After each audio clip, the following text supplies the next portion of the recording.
Good morning student. अब हम कल जो हमने आपको पढ़ाया था नरेशन में आरएस संबंधी परिवर्तन के बारे में, तो सब हमने आपको 3 परिवर्तन लिखाए। प्रोनाउन संबंधी परिवर्तन, समय तथा दूरी संबंधी परिवर्तन और तीसरा परिवर्तन था टेंस या वर्ब संबंधी परिवर्तन। तो सबसे पहले हमने आपको प्रोनाउन संबंधी परिवर्तन के बारे में समझाया था।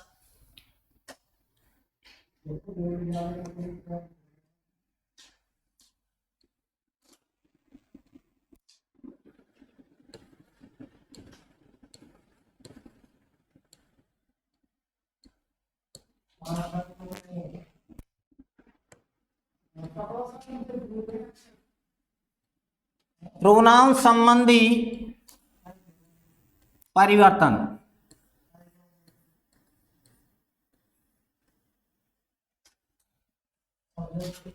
प्रोनाउन संबंधी परिवर्तन में हमने आपको बताया कि सबसे पहले हम रूल नंबर फर्स्ट स्टार्ट करेंगे। समझा मैंने आपको कल दिए थे, और अगर नहीं समझ में आया तो अब हम डिटेल वाइज समझाएंगे एक एक रूल लिखा के। तो सबसे पहले तो आपको एक नोट लिखना है। क्या लिखना है? नोट।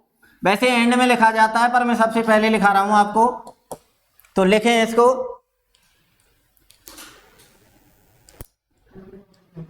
नोट नंबर नहीं डालना है कुछ भी, नोट लिख के और सीधा स्टार्ट करना है आपको लिखना। ध्यान रहे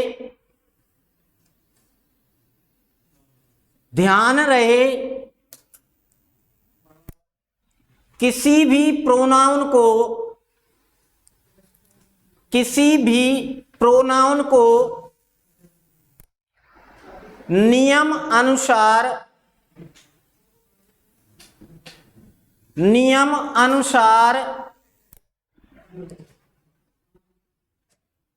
बदलते समय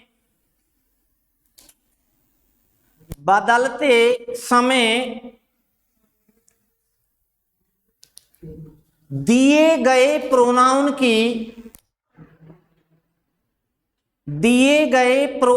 की वही फॉर्म आती है।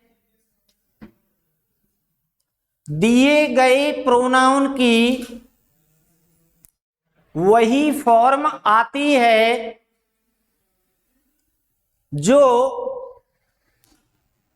आरएस में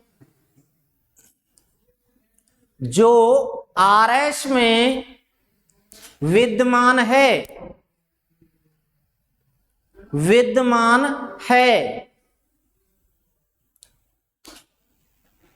इसका मतलब मैं आपको बताऊंगा जब मैं एक एक रूल को लिखाऊंगा कि इसका मतलब क्या है। तो अभी आपको क्या लिखना है बेटा? Rule number first.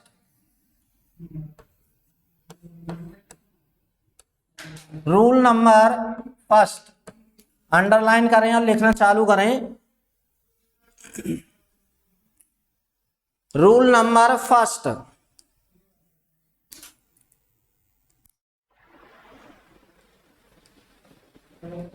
लिखें। आई तथा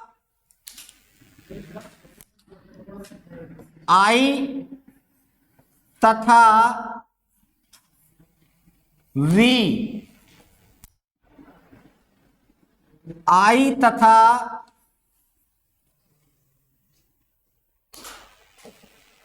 वी से संबंधित,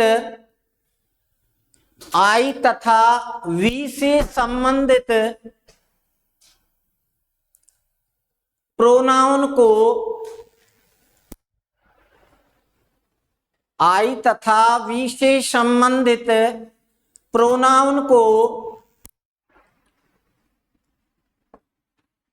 आरवी के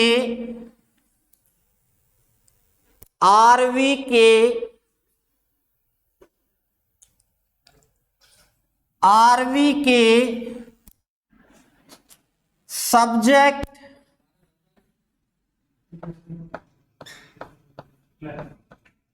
सब्जेक्ट आरवी के सब्जेक्ट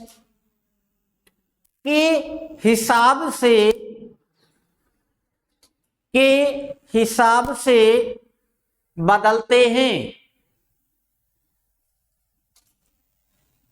आरवी के सब्जेक्ट के हिसाब से बदलते हैं।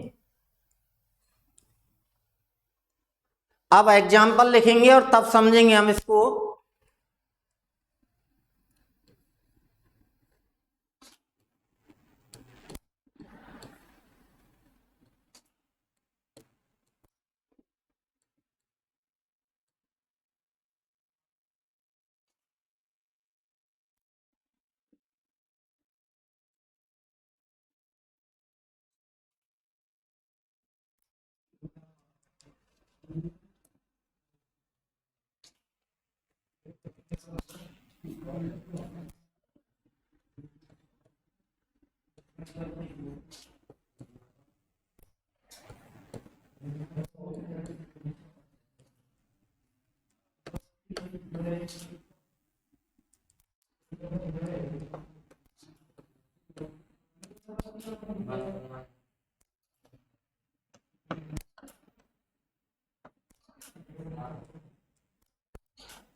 नोट करें इसको।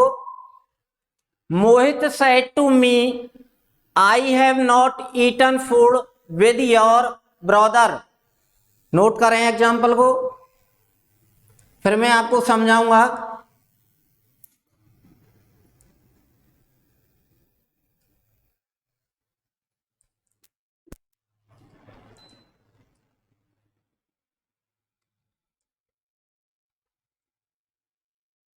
नोट कर लें।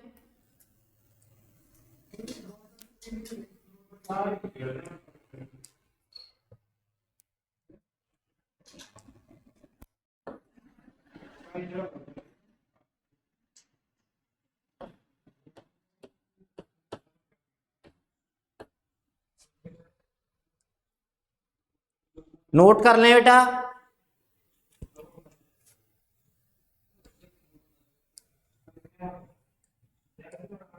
अब बेटा आप देखें इसको, मैंने आपको बताया पहले आरबी संबंधी परिवर्तन बताया और समझाया, तो पहले आरबी को हल करेंगे। ये कैसा वाक्य है बेटा? नेगेटिव। इसमें ऑब्जेक्ट दिया हुआ है, तो मोहित सैड का क्या हो जाएगा बेटा? आपको पता है, टोल्ड। टू हट जाएगा, मी, कॉमा भी हट जाएगा, और कनेक्टिव क्या लगता है बेटा ऐसे वाक्यों में? दैट। अब हमने आपको बताया आई तथा वी से संबंधित प्रोनाउन को रिपोर्टिंग वर्ब के सब्जेक्ट के हिसाब से बदलते हैं। हमारा इसमें सब्जेक्ट क्या है बेटा? आई, और यहां पे सब्जेक्ट क्या है? मोहित। अब आई तथा वी से संबंधित प्रोनाउन को आरवी के सब्जेक्ट के हिसाब से बदलेंगे। तो यहां पे आई है, यहां पे मोहित है, तो मोहित किसके समान है बेटा? ही के समान। किसके समान है? ही के समान।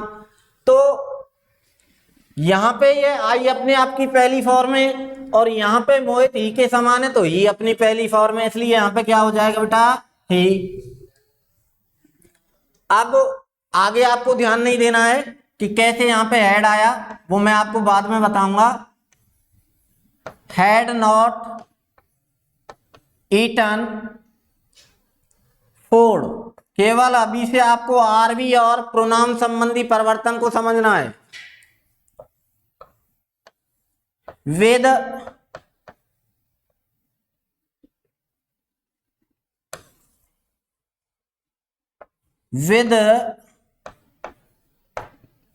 Your brother. तो कल, अभी से मैंने आपको रूल तो नहीं लिखाया, अभी से ये जो रूल आएगा वो सेकंड रूल में आएगा।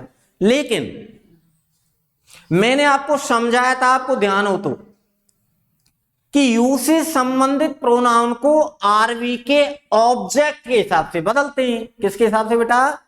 कर्म के हिसाब से। अब कर्म के हिसाब से बदलेंगे किसको? हम योर को। ये हमें किसके हिसाब से बदलना है? आरवी के ऑब्जेक्ट के हिसाब से। किसके हिसाब से बदलना है? आरवी के ऑब्जेक्ट के हिसाब से। आरवी में ऑब्जेक्ट क्या है बेटा? मी। लेकिन मैंने आपको नोट में लिखाया था कि दिए गए प्रोनाउन की वही फॉर्म आती है जो अंदर विद्यमान है या कि आरएस में विद्यमान है। तो यहां पे ये अपने आप की कौन सी फॉर्म है? पजेसिव फॉर्म है। कौन सी फॉर्म है बेटा? पजेसिव, यानी कि संबंधवाचक फॉर्म है। कौन सी है बेटा? संबंधवाचक। तो यहां इसको हम इसके हिसाब से बदलेंगे। ये अपनी कौन सी फॉर्म है बेटा? ऑब्जेक्टिव फॉर्म है, यानी कि कर्म रूपी फॉर्म है। तो जब हम इसको बदलेंगे तो बदलेगा तो इसके हिसाब से ही, लेकिन जो यहां पे फॉर्म है पजेसिव, संबंधवाचक फॉर्म, वही इसकी संबंधवाचक फॉर्म इनडायरेक्ट बनाते समय आएगी। तो मी की पजेसिव क्या होगी बेटा? माई, विद माई ब्रदर। फिर से समझे, ये हमने आरबी हल की, साइड का हमने टोल्ड कर दिया। मैंने आपको लिखा है टू हटाना है तो टू हटा दिया। मी आ गया, कॉमा हटाया, कनेक्टिव दैट लगा दिया। आई को हमने कर्ता के हिसाब से बदला, ही हो गया क्योंकि मोहित ही के समान था। ये टेंस बदला, प्रेजेंट परफेक्ट पास्ट परफेक्ट में बदलता है, तो हैव का हैड हो गया। Not eaten food with. अब यहां पे योर था, यू से संबंधित प्रोनाउन को हमने आरवी के ऑब्जेक्ट के हिसाब से चेंज किया, लेकिन नोट में मैंने आपको लिखाया कि बदले हुए प्रोनाउन की वही फॉर्म आएगी जो अंदर है विद्यमान है। तो यहां पे अंदर कौन सी फॉर्म थी? ये पजेसिव फॉर्म थी, संबंधवाचक फॉर्म थी। इसलिए हमने मी की पजेसिव फॉर्म, मी की पजेसिव फॉर्म क्या लिखी? माई। क्या लिखी बेटा? माई। इसके अकॉर्डिंग, ये इसके अकॉर्डिंग बदला, लेकिन इसकी हमने कौन सी फॉर्म लिखी? तीसरी फॉर्म लिखी, यानी कि पजेसिव फॉर्म लिखी। अब आप इसको नोट कर लें।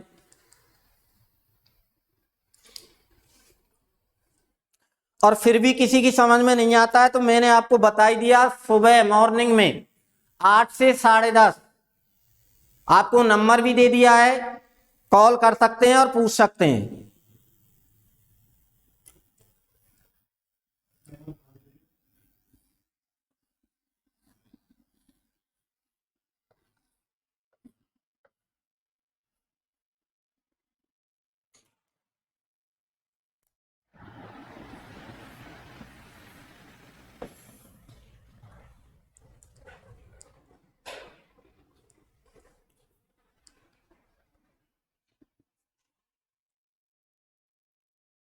नोट कर लें, जब तीनों रूल लिख जाएंगे तो आपकी समझ में अच्छे प्रकार से आएगा। और फिर भी अगर कोई डाउट रह जाता है तो मैंने आपको, अगर किसी को नंबर मालूम नहीं है तो लिख लें 7597148498। आप मॉर्निंग में 8 से 10:30 कॉल कर सकते हैं।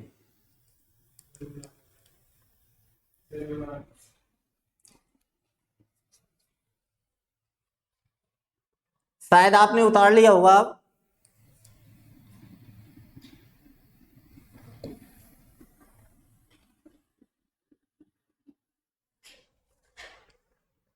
रूल नंबर सेकंड डालेंगे बेटा।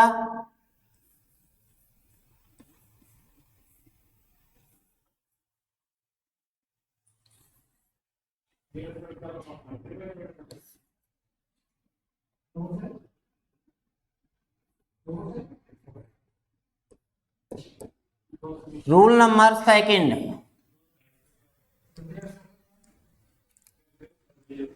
लिखें बेटा। यू से संबंधित प्रोनाउन को यू से संबंधित प्रोनाउन को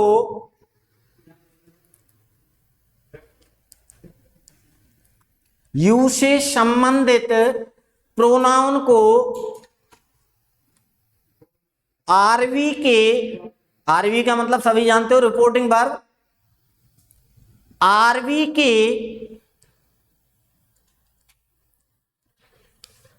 यू से संबंधित प्रोनाउन को आरवी के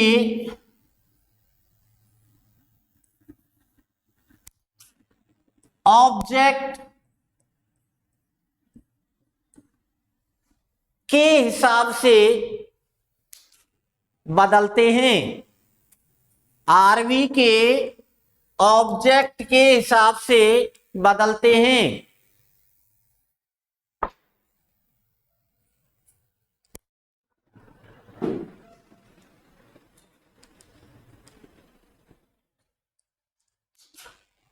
एग्जाम्पल लिखेंगे बेटा।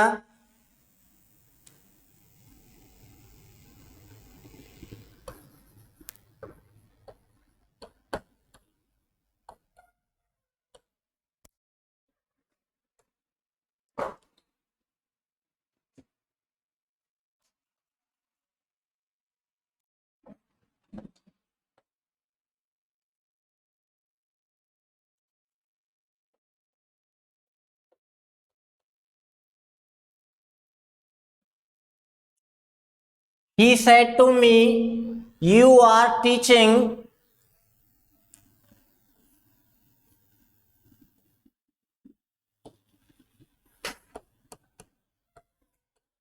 English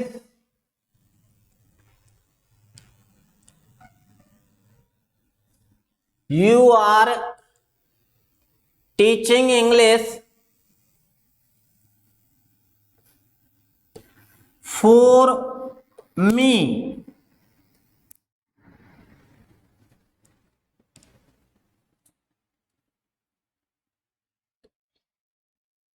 For me.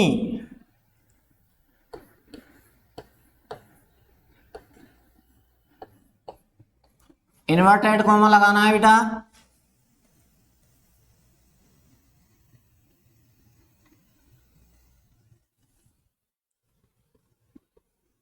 He said to me, you are teaching English for me. अब आप ध्यान से देखेंगे प्रोनाउन संबंधी परिवर्तन। मैंने इसमें आई से रिलेटेड भी प्रोनाउन लिया है और यू से रिलेटेड भी लिया है, दोनों हैं। तो सबसे पहले तो इसको हल करेंगे तो ही सेड का क्या हो जाएगा बेटा, टोल्ड। क्या हो जाएगा, टोल्ड। टू हट जाएगा, मी, कॉमा हट जाएगा और कनेक्टिव क्या लग जाएगा, दैट, क्योंकि ये कैसा वाक्य है, साधारण।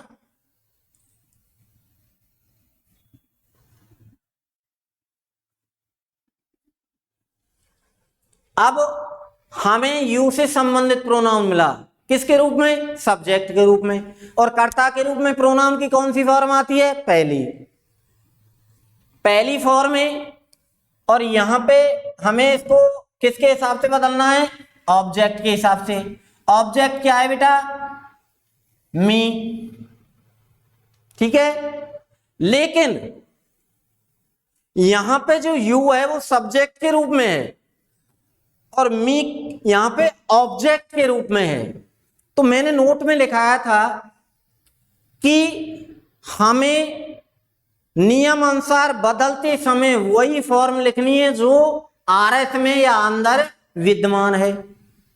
यहां पे ये पहली फॉर्म है तो बदलेंगे तो इसके हिसाब से, मी के हिसाब से, लेकिन इसकी पहली फॉर्म ही आएगी बदले में। तो मी के फर्स्ट फॉर्म क्या होती है बेटा, आई। तो यहां पे क्या आएगा, आई। यहां पे यू को हम आरवी के ऑब्जेक्ट यानी कि मी के हिसाब से बदलेंगे, लेकिन दिए गए प्रोनाउन की वही फॉर्म आएगी जो अंदर विद्यमान है। तो यहां पे ये पहली फॉर्म है, इसके कारण मी की भी यहां पे कौन सी फॉर्म आएगी बेटा, पहली। तो यहां पे क्या हो गया, आई। अब ये बात कैसे हुआ ये मैं आपको बाद में बताऊंगा।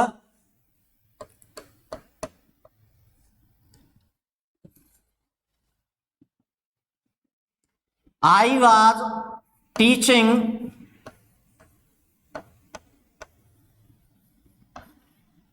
इंग्लिश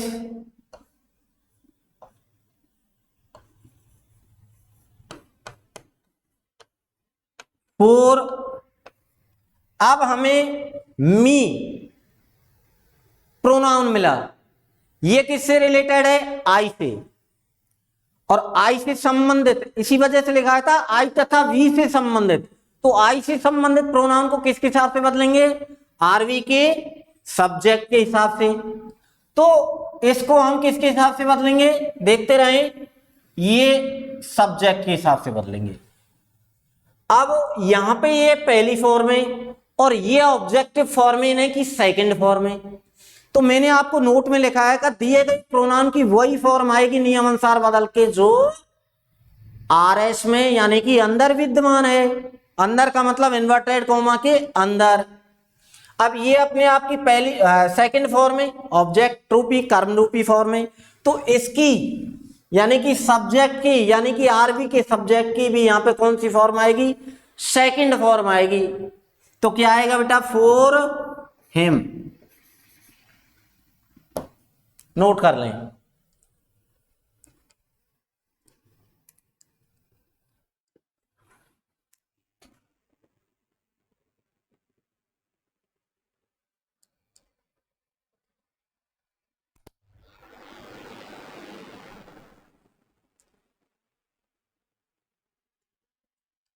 नोट करें, मैंने यहां पे आई से रिलेटेड भी ले लिया, वो सॉरी यू से रिलेटेड भी ले लिया और मी से रिलेटेड। तो आपकी समझ में आ जाना चाहिए कि यहां पे यू जो है, यू का आई कैसे हुआ, क्योंकि यू को ऑब्जेक्ट के हिसाब से बदलेंगे, लेकिन वही फॉर्म आएगी जो अंदर। यू अपने आप की पहली, तो मी की भी पहली आएगी। जैसे हमने मी को बदला कर्ता के हिसाब से, तो मी अपने आप की कौन सी फॉर्म है? सेकंड। तो यहां पे ही की कौन सी आई बेटा? सेकंड। यानी कि बदले में वही फॉर्म आती है जो अंदर विद्यमान है।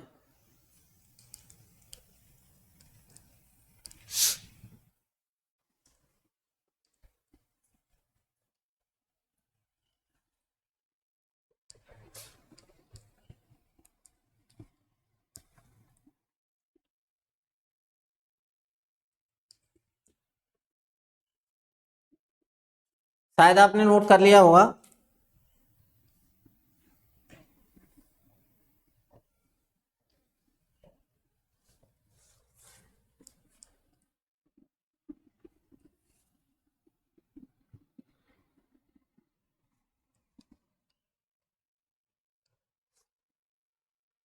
अब आप एक नोट लिखेंगे,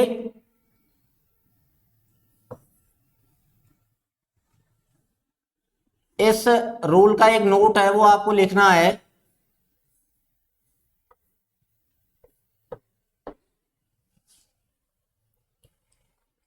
लिखें बेटा, यदि आरएस में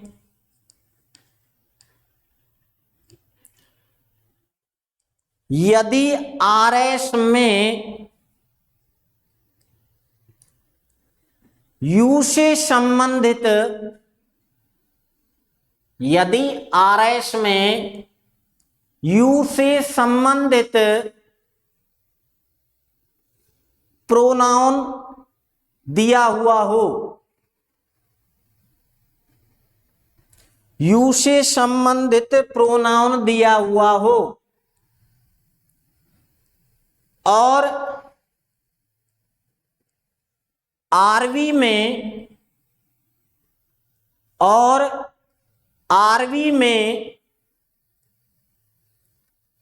ऑब्जेक्ट नहीं हो। आरवी में क्या नहीं हो बेटा? ऑब्जेक्ट मतलब कर्म। आरवी में ऑब्जेक्ट नहीं हो तो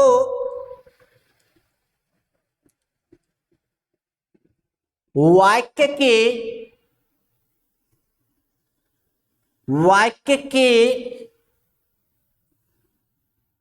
संदर्भ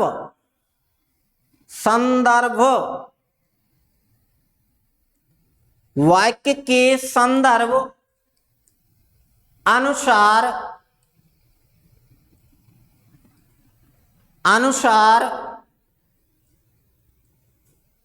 आरवी में ऑब्जेक्ट मानते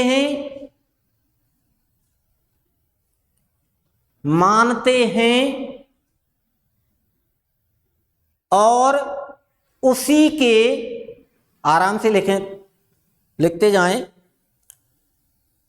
ऑब्जेक्ट मानते हैं और उसी के हिसाब से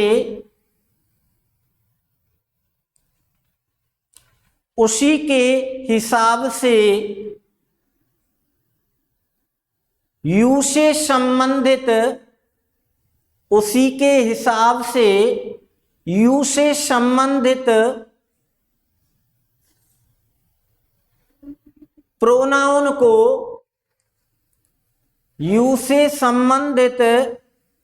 प्रोनाउन को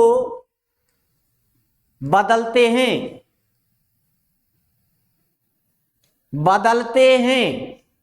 तो अब बेटा आप ध्यान से समझेंगे, लिखेंगे बाद में।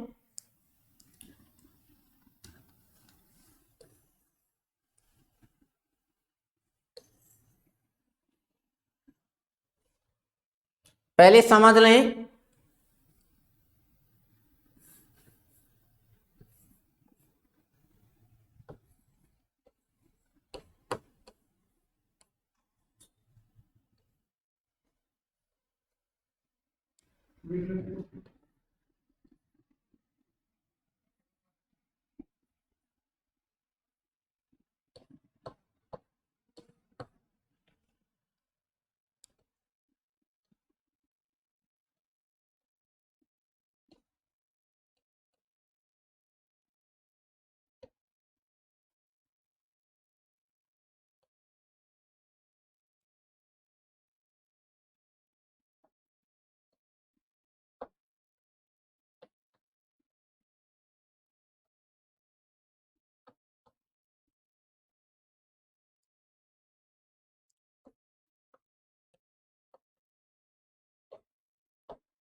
देखें बेटा, he said you were sleeping on the roof with your parents.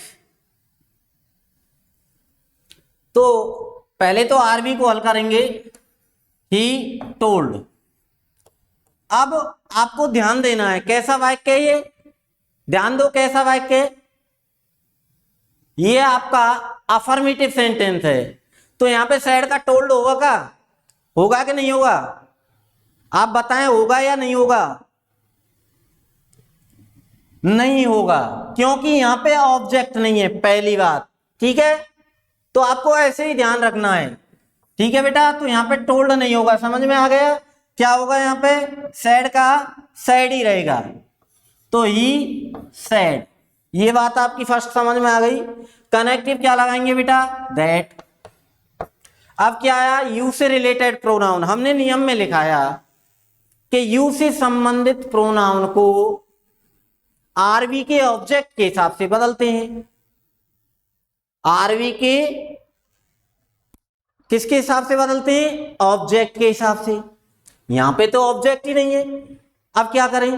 तो नोट में आपको लिखा है वाक्य संदर्भ अनुसार कर्म मानते हैं और उसी के हिसाब से यू से संबंधित प्रोनाउन को बदलते हैं।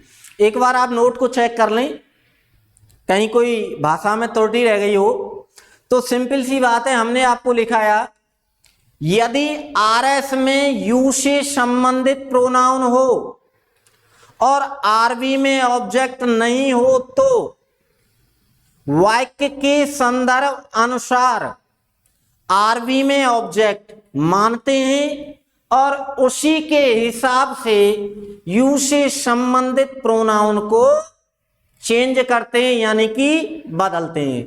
तो आपने अपनी लैंग्वेज चेक कर ली होगी। अब वाक्य के संदर्भ अनुसार देखो, यू हमें यहां पे ऑब्जेक्ट मानना है आरबी में, तो या तो आप फर्स्ट पर्सन से मानोगे या थर्ड पर्सन में थे, क्यों, यू तो सेकंड पर्सन तो खुद ही है। तो फर्स्ट पर्सन यानी कि आप यहां पे अश्वी मान सकते हैं, मी भी मान सकते हैं। थर्ड पर्सन हिम भी मान सकते हैं, और हर भी मान सकते हैं, और देम भी मान सकते हैं अगर बहुवचन है यू, क्योंकि यू एक वचन भी होता है और बहुवचन भी, आप जानते हो ना। जैसे आप किसी एक पर्सन से कह रहे हो तुम क्या कर रहे हो, मान लो राकेश से कह रहे हो, आप अकेला है वो, तुम क्या कर रहे हो। और अगर राकेश, दिनेश, मोहित कई बैठे हुए हैं, उनसे भी आप कहोगे कि तुम क्या कर रहे हो।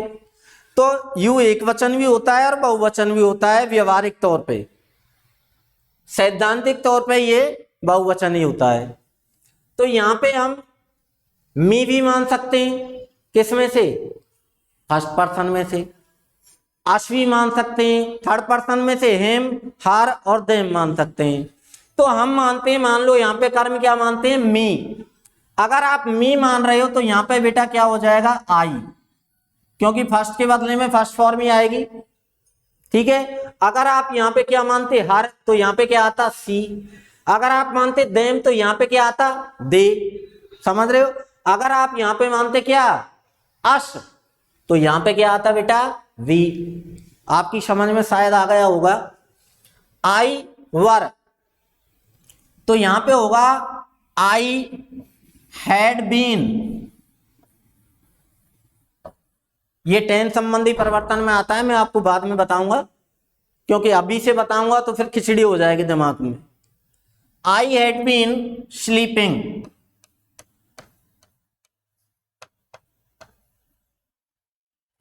On the roof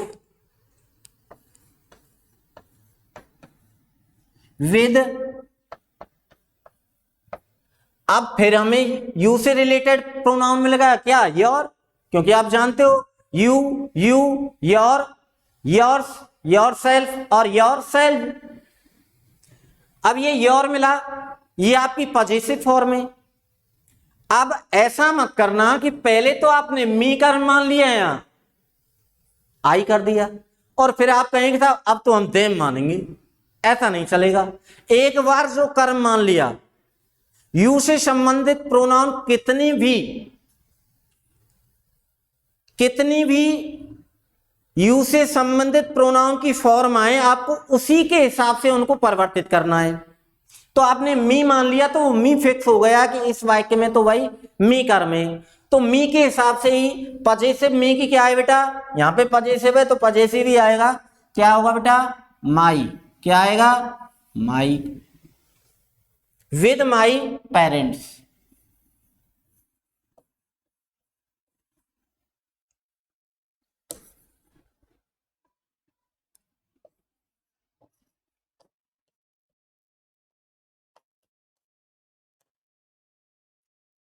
he said, said का सैड क्यों रहा आपको मैंने बता दिया, डिटेल में बताया ना। इसी वजह से मैंने आपको टोटल लिखा था कि इनकी समझ में आ जाए, क्योंकि यहाँ पे ऑब्जेक्ट ही नहीं है। और साधारण तथा नकारात्मक वाक्यों में यदि ऑब्जेक्ट नहीं होता है तो से का से, सेज का सेज, और सैड का सैड ही रहता है, इसलिए हमने सैड का सैड ही रहने दिया।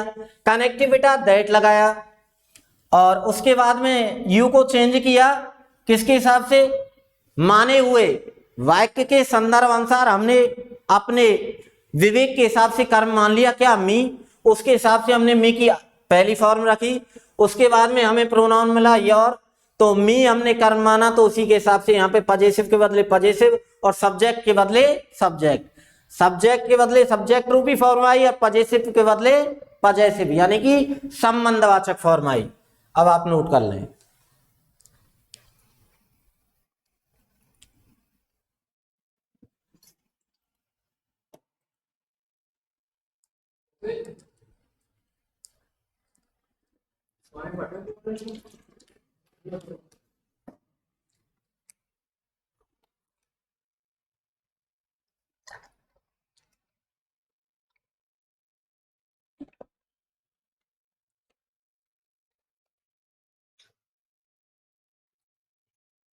थोड़ा सा समझने का फेर है, बाकी कोई दिक्कत नहीं है।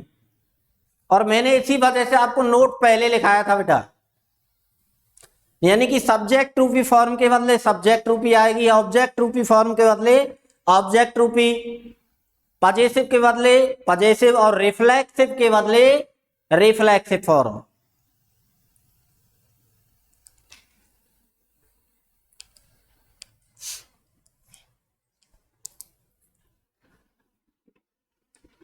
नोट कर लें।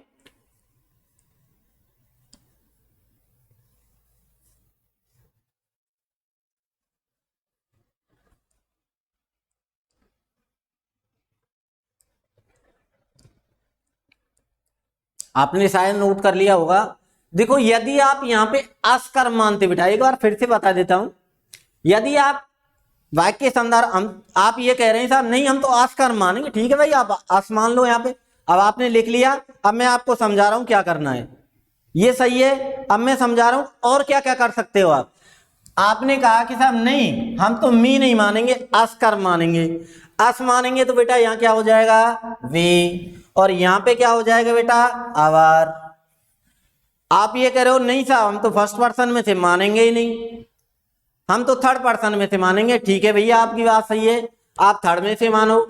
आप कह रहे हो साहब नहीं हम तो इसे एक वचन ही मानकर चल रहे हैं, हम तो यहाँ पे हिम कर्म मानेंगे। क्या मानेंगे, हिम, तो यहाँ पे ही हो जाएगा। आप कह रहे हो नहीं साहब हम तो हर मानेंगे।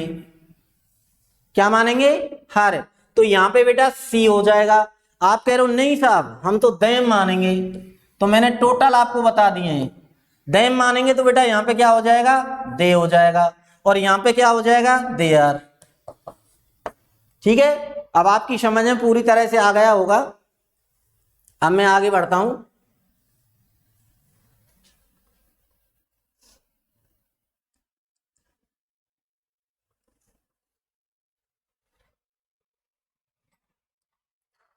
अब रूल नंबर थर्ड,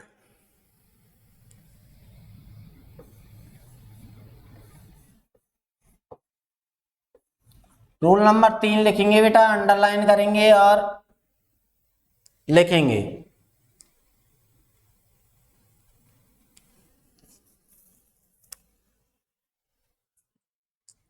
लिखें, थर्ड पर्सन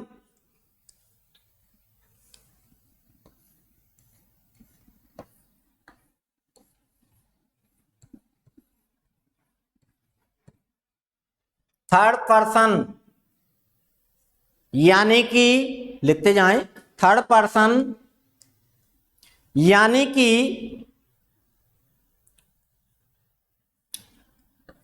ही, सी, एट, दे,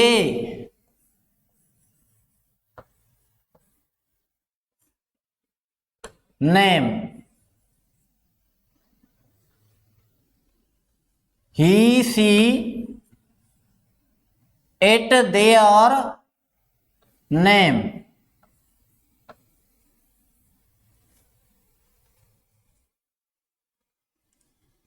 आदि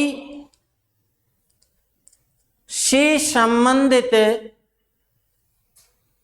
आदि से संबंधित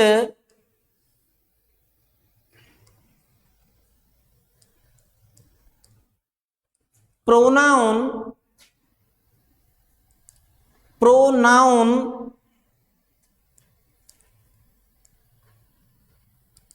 अपरिवर्तित रहते हैं, अपरिवर्तित रहते हैं। मतलब बेटा इनमें कोई चेंज नहीं होता है, अपरिवर्तित रहते हैं। तो आपने लिख लिया बेटा। मैं एक वर्ड बार बार यूज में ले रहा हूं, आपने ध्यान दिया हो तो तीनों रूल में मैंने एक वर्ड यूज में लिया है, संबंधित। उसका मतलब क्या है आप शायद समझ गए होंगे, मुझे पता है, लेकिन फिर भी मैं बता देता हूं। संबंधित का मतलब होता है जो बेटा जैसे ही है तो ही, हिम, हिज और हिमसेल्फ। सी हर, हर या हर्ष, पता है आपको, हर सेल्फ। ऐसे ही हर प्रोनाउन की 4 फॉर्म होती हैं। तो संबंधित का मतलब है इनसे संबंधित कोई भी फॉर्म आए वो कैसी रहती है बेटा, अपरिवर्तित। समझ गए आप? जैसे दे है तो दे की क्या क्या है बेटा, ऑब्जेक्टिव रूपी फॉर्म है देम, पजेसिव फॉर्म है दे आर और दे आर, ठीक है बेटा, और देम सेल्ज। तो कुल मिला के ये सभी अपरिवर्तित रहती हैं। ऐसे you, you, your, yours, your self और योर सेल्फ, वो किसके हिसाब से बदलती हैं, ऑब्जेक्ट के हिसाब से, आरबी के। लेकिन अगर पजेसिव फॉर्म में तो जिसके हिसाब से बदल रहे हैं उसकी पजेसिव आएगी, सब्जेक्टिव फॉर्म में तो सब्जेक्टिव फॉर्म आएगी, ऑब्जेक्टिव फॉर्म में ऑब्जेक्टिव फॉर्म आएगी, रिफ्लेक्सिव फॉर्म में तो रिफ्लेक्सिव। अब आपकी समझ में शायद पूर्णतः आ गया होगा।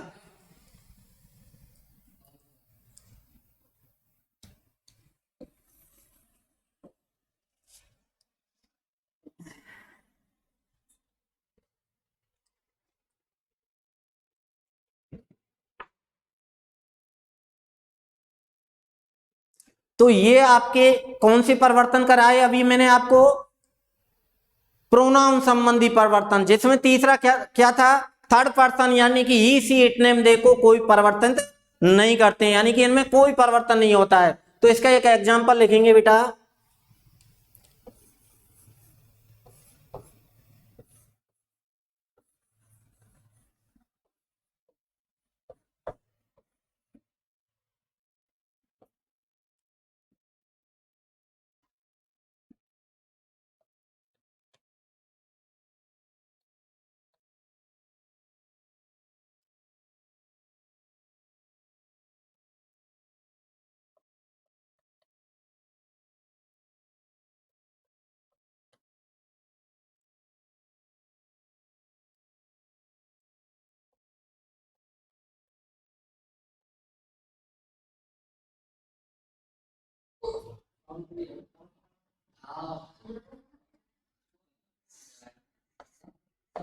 इधर ध्यान दें बेटा, Rekha said are she taking tea with them. Rekha ने कहा क्या वह उनके साथ चाय पी रही है। वैसे क्वेश्चन मार्क लगा हुआ है, आपकी समझ में आ गया होगा, प्रश्नवाचक है, इंटरोगेटिव है। तो अब देखिए आप इसको हम हल करेंगे। तो रेखा, पहले आरबी को हल करेंगे। अब साइड को चेंज करना है कि नहीं करना है, ऑब्जेक्ट नहीं है। लेकिन बेटा आपको ध्यान हो, हमने लिखाया था कि प्रश्नवाचक में, इंटरोगेटिव में, चाहे ऑब्जेक्ट हो या ना हो, से का आस्क, सेज का आस्क और सैड का आस्क करना ही पड़ता है। तो सैड का क्या हो जाएगा बेटा, आस्क्ड। क्या हो जाएगा बेटा, आस्क्ड। तो रेखा आस्क्ड, कनेक्टिव हेल्पिंग वर्ब से शुरू होने वालों में क्या लगाते हैं बेटा, इफ या वेदर। क्या लगाते हैं बेटा, इफ या वेदर लगाते हैं। तो यहां पे आप इफ भी लगा सकते हो और वेदर भी लगा सकते हो। हम क्या लगा दिया, हमने लगा दिया यहां पे, मान लो इफ, रेखा आस्क्ड इफ। अब मैंने आपको बताया था कि किसी भी कंडीशन में इनडायरेक्ट नरेशन प्रश्नवाचक नहीं रहता है। तो जब प्रश्नवाचक नहीं रहेगा तो ये कैसा वाक्य बन जाएगा बेटा, साधारण। कैसा बन जाएगा, साधारण। अब साधारण जब ये बनेगा तो पहले क्या आएगा, कर्ता। कर्ता क्या है, सी। अब हमने यू को चेंज किया, आई को चेंज किया, वी आता तो उसे भी चेंज करते, लेकिन ही सी इट नेम दे में कोई चेंज नहीं करना है, तो सी का सी रहेगा, आर का वाज हो जाएगा, टेकिंग टी विद, फिर प्रोनाउन मिला हमें क्या, देम। ये भी दे से रिलेटेड है, ये भी चेंज नहीं होगा, नोट कर लें।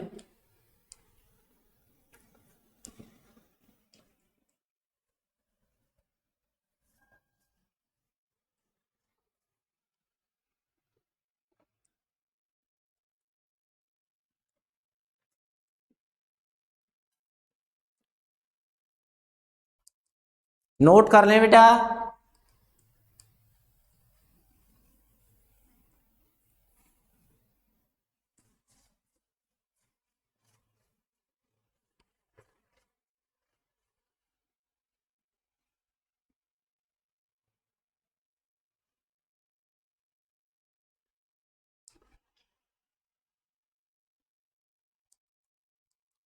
शायद आपने नोट कर लिया होगा।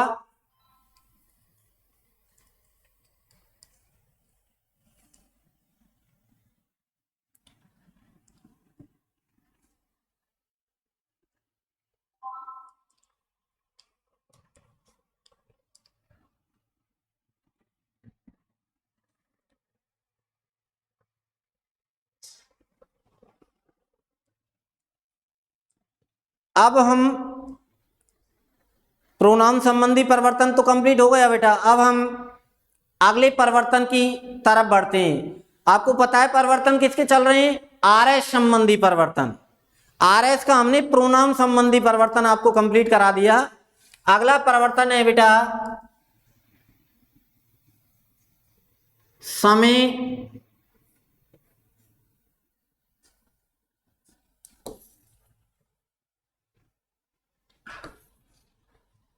समय तथा दूरी संबंधी परिवर्तन। हेडिंग डाल लें, समय तथा दूरी संबंधी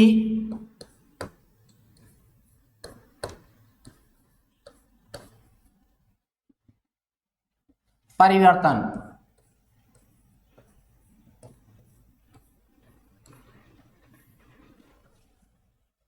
समय तथा दूरी संबंधी परिवर्तन।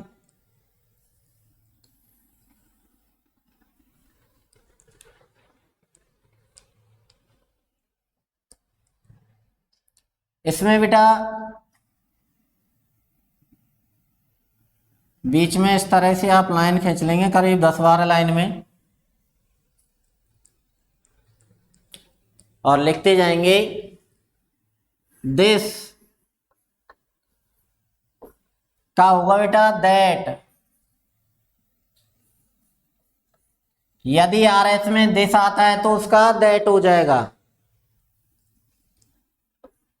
दीज आता है तो उसका दोज हो जाएगा।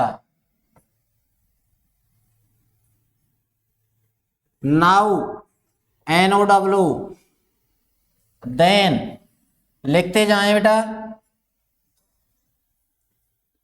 एगो, बिफोर, नोट करते जाएं।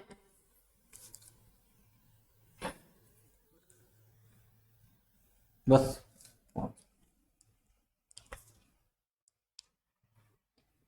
दिस का दैट, दीज का दोज, नाउ का देन, एगो का बिफोर लिखें बेटा।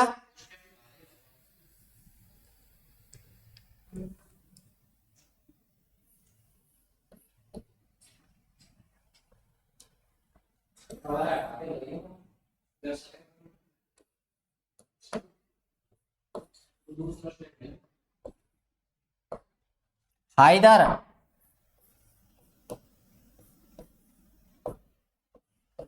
हाइदर, हाइदर का क्या होगा बेटा, हाइदर। हेयर, हेयर का होगा बेटा देयर, लिखें।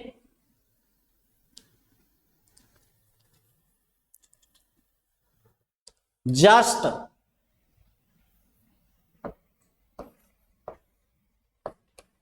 का देन, इन्हें एक बार नोट कर लें, फिर मैं इसे स्क्रीन को ऊपर ले जाऊंगा।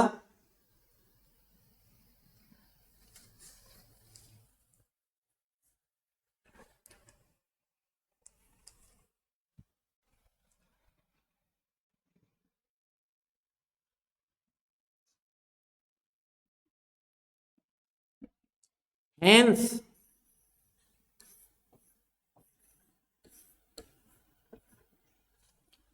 हेंस का होगा बेटा देंस,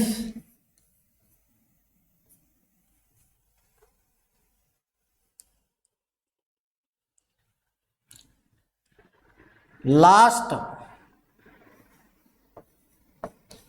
लास्ट का होगा बेटा दी प्रीवियस,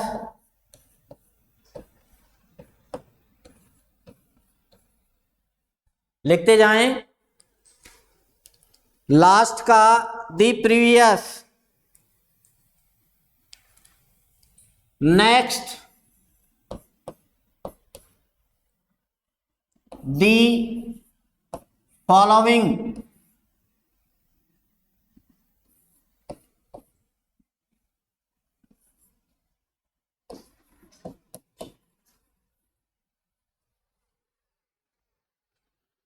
नेक्स्ट का बेटा the following, yesterday,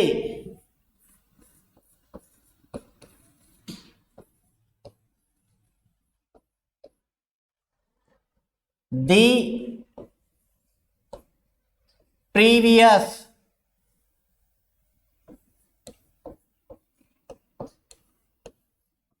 day,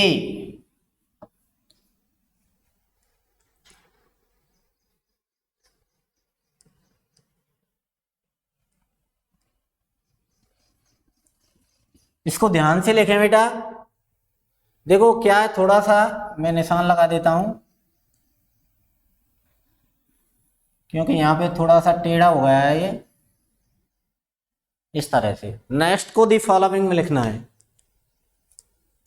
next को दी फॉलोइंग में लिखना है।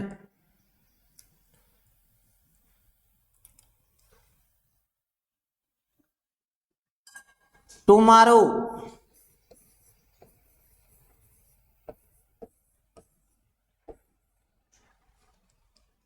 दी नेक्स्ट डे, ये सारणी आपको याद करनी पड़ेगी, इसमें समझाने वाली कोई बात नहीं है, एक आध बात है बस उसे मैं समझा दूंगा। नाउ डेज, लिखते जाएं, नाउ डेज का होगा बेटा दोज डेज,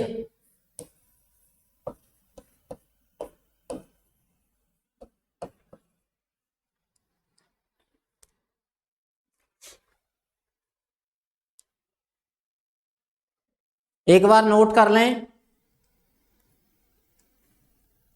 ये आपके समय तथा दूरी संबंधी परिवर्तन कंप्लीट हो गए हैं। परिवर्तन का ये तो सारणी है, आपको लिखनी है और याद भी करनी है।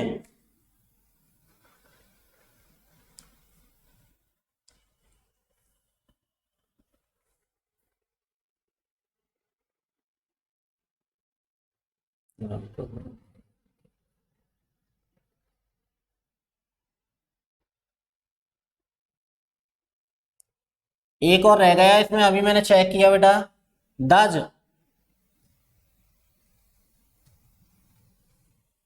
THUS,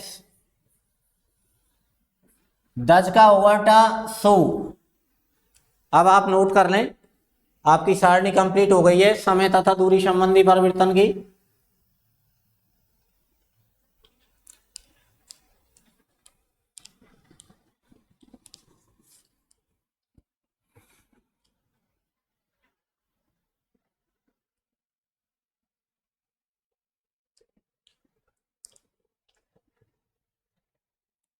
फिर मैं आपको एक बार बताऊंगा,